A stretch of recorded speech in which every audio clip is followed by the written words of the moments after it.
बोलिए श्री सतगुरुदेव भगवान की जय, सच्चे दरबार की जय।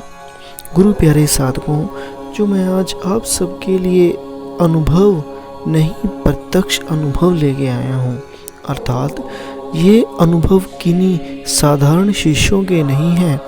ये अनुभव उन शिष्यों के हैं जिन्हें गुरु महाराज जी ने बड़े बड़े मंचों पर आसीन किया है, जिनकी सेवाएं हम सबको सत्संग सुनाने की हैं।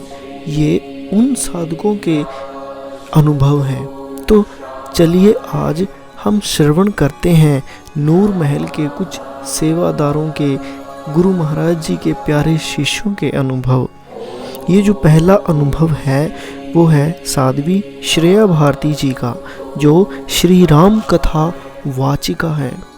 उनका ये जो अनुभव है उसका टाइटल है कि यह तो तुम्हारा कर्म है आका। महाराज जी के लिए कितना प्यारा शब्द उन्होंने इस्तेमाल किया।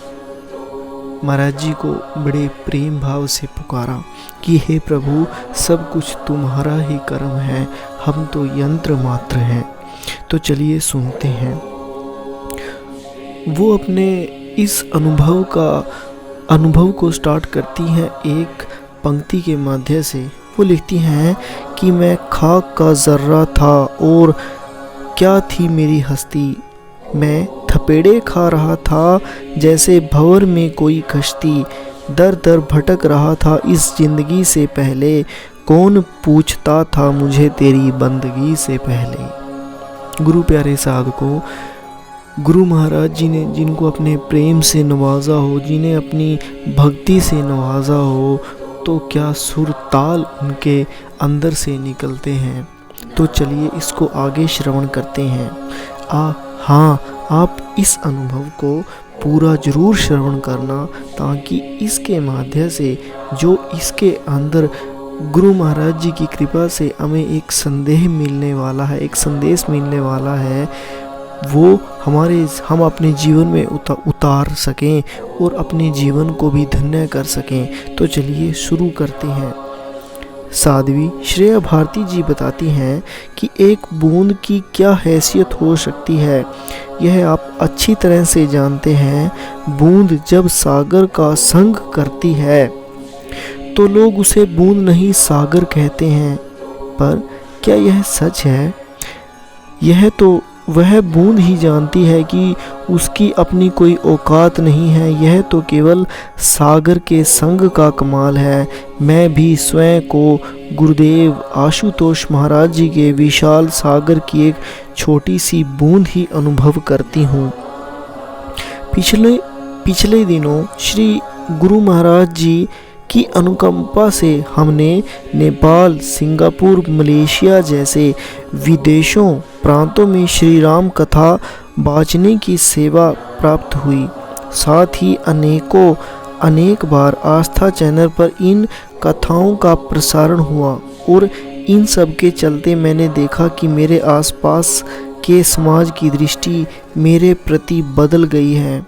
उनकी आंखों में मेरी प्रशंसा और सम्मान का रंग देखा, जो मुझे भीतर तक आहत कर गया, क्योंकि यह समाज शायद भूल गया है कि इस साधारण से पत्थर को गढ़ने वाला कौन है, गुणों और आदर्शों का पाठ पढ़ाने वाला कौन है। इन सभी प्रश्नों का उत्तर एक ही है, मेरे गुरुदेव। मूर्तिकार भी मूर्ति बनने से पहले पत्थर में छिपी भावना को देखता है, पर मेरे गुरुदेव श्री आशुतोष महाराज जी किसी भावना को नहीं तलाशते, बल्कि संभावनाएं पैदा कर देते हैं। कई बार मैं सोचती हूँ कि यदि हमें कहा जाए कि आप किसी कार्य के लिए किसी व्यक्ति का चुनाव करें, तो मैं क्या कर पाऊँगी कि वह व्यक्ति श्रेष्ठ है या नहीं है। ऐसा व्यक्ति जिस पर हमें मेहनत ना करनी पड़े। लेकिन मेरे गुरुदेव श्री ऐसे हैं जिन्होंने बनी बनाई मूर्ति को छोड़कर गलियों में ठोकर खाते पत्थरों को तराशने का निर्णय लिया। उन्होंने हम जैसों को सेवा का सुअवसर देकर चुनाव की हर पद्धति को बदल दिया। उन्होंने दिखा दिया कि कृतज्ञ उत्कृष्ट व्यक्तियों से कोई भी कार्य करा लेता है, परंतु साधारण से कार्य कराना तो बस हमारे गुरुदेव ही ऐसा सामर्थ्य रखते हैं। अयोध्या कांड में वर्णन आता है कि जिस समय भरत जी त्रिकुट गए, उस समय उनमें और भगवान श्री राम में एक मीठा मतभेद हो गया। श्री भरत जी ने कहा कि संसार का सबसे बड़ा दोषी मैं हूँ, पर भगवान श्री राम ने कहा कि तीनी काल त्रिभुवन मन मत मोरे, पुण्य सिरलोक तात तर तोरे। भरत, तीनों लोकों कालों और तीनों लोकों में तुम्हारे समान पुण्यात्मा कोई नहीं है। अब दोनों अपनी अपनी बात कह गए, वो भी विरोधाभासी। भरत अपनी पर अड़े रहे और प्रभु अपनी बात पर अड़े रहे, पर एक वाक्य कहकर प्रभु श्री राम श्री भरत को दुविधा में डाल गए। उन्होंने भरत जी से पूछा, भरत तुम यह बताओ कि मैं सत्यवादी हूँ या नहीं। भरत जी बोले, प्रभु महाराज जी, भला आपसे बढ़कर सत्यवादी कौन हो सकता है। तब प्रभु श्री राम ने कहा, लेकिन तुम तो कहते हो कि तुम्हारे भीतर पाप और दोष हैं, पर मैं कहता हूँ कि तुम पुण्यशील हो। अब या तो तुम्हारी बात ठीक होगी या मेरी गलत, या फिर मेरी बात ठीक होगी और तुम्हारी गलत। इस पर भरत जी बोले, नहीं महाराज जी, दोनों ही बातें बिल्कुल ठीक हैं। दोनों की बातें भला कैसे ठीक हो सकती हैं, प्रभु ने पूछा। उत्तर में भरत जी ने एक तर्कशील दृष्टांत दिया। वे बोले, महाराज जी, एक लोटा था, उस लोटे से लोगों ने पूछा, तुम कौन हो। उसने कहा कि मैं तो लोहा हूँ। फिर वही लोग पारस के पास गए और लोहे की ओर इशारा करके उससे पूछा, वह कौन है। वह तो कह रहा है कि मैं लोहा हूँ। तो पारस ने कहा कि हम ज़रा उसे छूकर देख लेते हैं कि वह कौन है। पर पारस ने जो ही उसे छुआ तो वह सोना बन गया।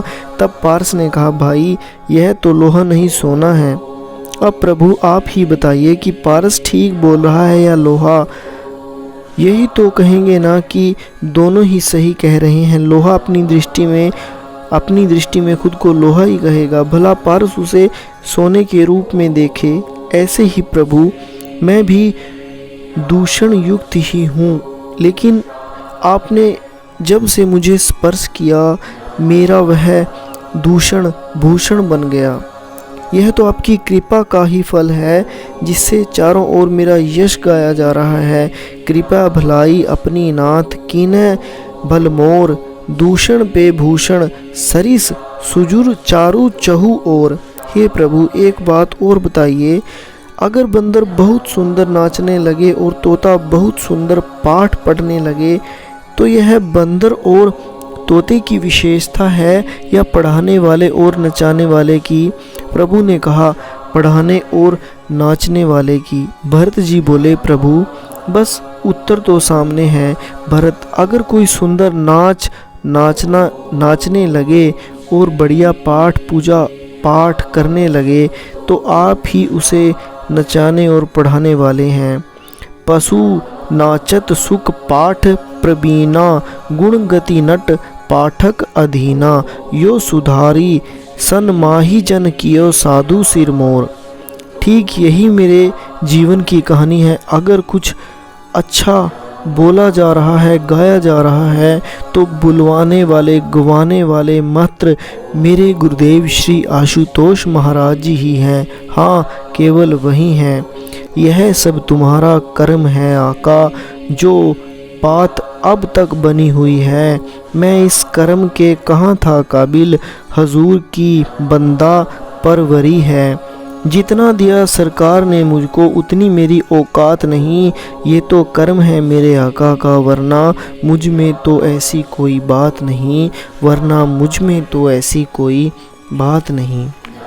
गुरु प्यारे साधकों कि इंसान अगर झुक कर रहता है तो वो कहा जाता है कि अगर वही पेड़ झुकता है जिस पर फल लगे होते हैं, कि एक साधक को कभी भी अहंकार नहीं करना चाहिए, क्योंकि गुरु होता है वो तो यंत्रों से भी कार्य करा लेता है। बस हमें अपने गुरु के वाक्यों पर चलना आना चाहिए और ऐसी ही हमें अपने गुरु के प्रति श्रद्धा रखनी चाहिए, जैसा हमने यहाँ पर साध्वी श्रेया भारती जी के द्वारा श्रवण किया कि कैसे उनकी गुरु महाराज जी के प्रति अथाह श्रद्धा ने उनको कहाँ से कहाँ पहुँचा दिया। उन्होंने इसके माध्यम से हमें कितना अच्छा बताया कि मुझ जैसे ठोकर खाते को गुरु महाराज जी ने कहाँ से कहाँ बिठा दिया, व्यास गद्दी पे बिठा दिया। तो गुरु प्यारे साधकों, अगर हमारा भी गुरु महाराज जी के प्रति वैसा प्रेम है, वैसी आस्था है, तो गुरु महाराज जी हमें भी रंक से राजा बनाने में टाइम नहीं लगाएंगे। बस हमें अपनी आस्था, अपना समर्पण, अपना विश्वास सब कुछ समेटकर गुरु महाराज जी के चरणों में रख देना है, तो गुरु महाराज जी हमारा भी जीवन सफल कर देंगे। हमें भी इस संसार में वो कुछ ना कुछ जरूर बना देंगे। और इसी आशा के साथ कि आप के लिए मैं कल फिर एक नया अनुभव, नया दृष्टांत, नया प्रसंग लेके आऊँगा, जिसके माध्यम से आपके जीवन में कुछ ना कुछ सीखने को जरूर मिलेगा।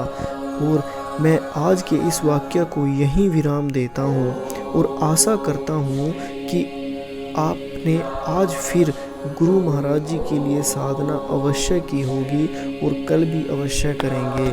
और इसी के साथ मैं अब आज के इस वाक्य को यहीं विराम देता हूँ।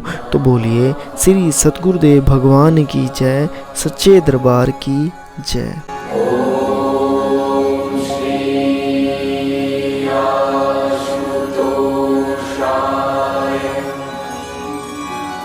नमः।